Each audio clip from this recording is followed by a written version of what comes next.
शेतकरी कर्जमाफीसाठी बच्चू कडूंचा महाएल्गार। बच्चू कडूंकडून सरकारला आज दुपारी 12 पर्यंतचा अल्टिमेटम। मागणी मान्य न झाल्यास रेल्वे जाम करण्याचा इशारा। बच्चू कडूंच्या आंदोलनामध्ये सरकारकडून मंत्री चंद्रशेखर बावनकुळे मध्यस्थी करण्याची शक्यता। चर्चेसाठी मुख्यमंत्री बावनकुळेंवर जबाबदारी देण्याची शक्यता। बच्चू कडूंच्या आंदोलनामुळे नागपूर हैदराबाद महामार्ग जाम। नागपूरच्या चारही दिशेला होणारी वाहतूक प्रभावित, तर एक आंदोलक चक्कर आल्याने ट्रॅक्टरमधून पडून जखमी। आमदाराऐवजी 2-4 मंत्र्यांना कापा। शेतकरी नेते रविकांत तुपकर यांचं वादग्रस्त विधान। शेतकऱ्यांनी आत्महत्या करण्यापेक्षा आमदाराला कापा, पण मागे हटू नका, तुपकरांचं वक्तव्य। नुकसानग्रस्त शेतकऱ्यांना मदत मिळत नसेल तर अधिकाऱ्यांच्या गाड्या फोडून उपयोग नाही, सत्ताधाऱ्यांच्या गाड्या फोडा। हिंगोलीत सुजाता आंबेडकरांचं वादग्रस्त विधान। पंतप्रधान नरेंद्र मोदी आज एक दिवसीय मुंबई दौऱ्यावर। इंडिया मॅरीटाईम वीक 2025चा करणार शुभारंभ। मॅरीटाईम लीडर्स परिषदेत मोदी संबोधित करणार। 1 नोव्हेंबरचा मोर्चा कुठून निघणार यावरून ठाकरेंची शिवसेना आणि मनसेमध्ये विसंवाद। दोन्ही पक्षांनी लावलेल्या बॅनरवर मोर्चाचं ठिकाण वेगवेगळं असल्याचं समोर।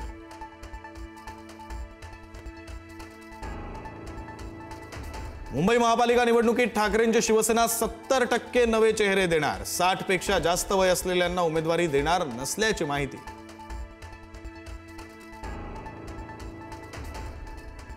आगामी निवडणुका महायुतीत एकत्र लढण्याची तयारी ठेवा। एकनाथ शिंदे यांचे मंत्र्यांना आदेश। अखेरचा पर्याय मैत्रीपूर्ण लढत, शिंदेंची भूमिका।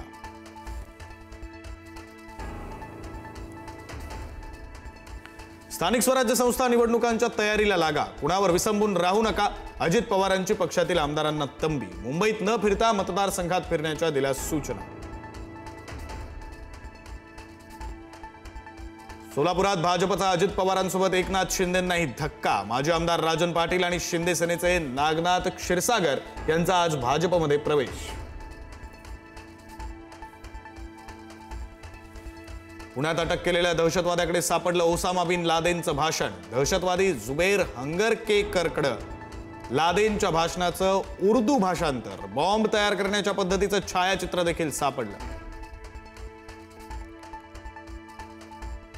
कोल्हापुरात हत्येचं सत्र। गेल्या आठवड्यात 4 हत्या। शिरोळे तालुक्यात आठवडाभरात 3, तर गेल्या 9 महिन्यात 12 जणांच्या हत्या। हातात कोयते, तलवारी आणि चाकू घेत अनेकांकडून दहशत माजवण्याचा प्रयत्न।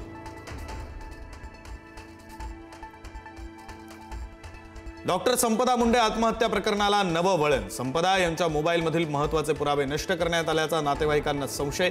ही आत्महत्या नसून पूर्वनियोजित हत्या असल्याचा नातेवाईकांचा गंभीर आरोप। पुणे जैन बोर्डिंग व्यवहार रद्द करण्यासाठी गोखले बिल्डरसह आता ट्रस्टचीही सहमती।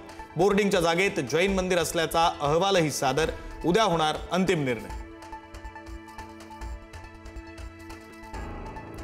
नाशिक जिल्ह्यातील 901 गावांना अवकाळीचा तडाखा। पावसामुळे तब्बल 48,000 हेक्टरवरील पिकं आडवी। 1,08,531 शेतकरी बाधित।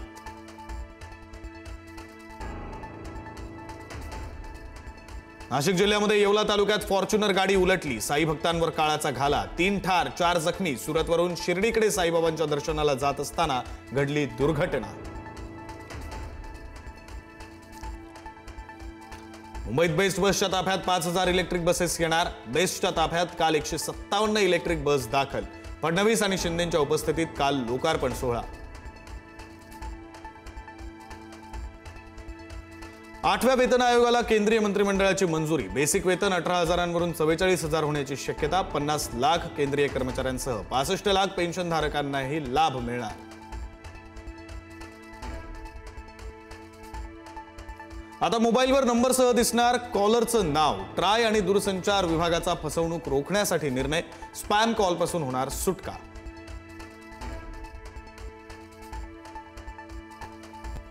महाराष्ट्रातून हमीभावानं 18,50,000 टन सोयाबीन खरेदीस केंद्र सरकारची मंजुरी। 9,860 कोटी रुपयांच्या खर्चालाही मान्यता। मूग आणि उडदाचीही खरेदी केली जाणार।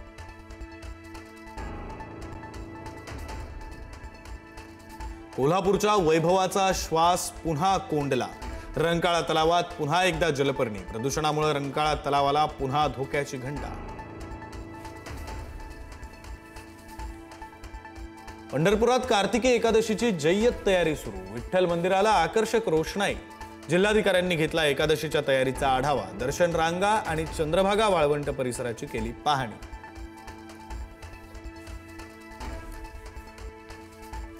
मोंथा चक्रीवादळ आंध्र प्रदेशानंतर आता पोहोचलं ओडिशात. ताशी 100 किलोमीटरनं वाहिलं वारं. किनाऱ्यावरील घरांचं नुकसान. महाराष्ट्रात शुक्रवारपर्यंत पाऊस. शनिवारपासून पाऊस थांबणार. वनडे सामन्यांनंतर आजपासून भारत ऑस्ट्रेलियामध्ये T20 सिरीजचा थरार. आज दुपारी 1 वाजता पहिला T20 सामना.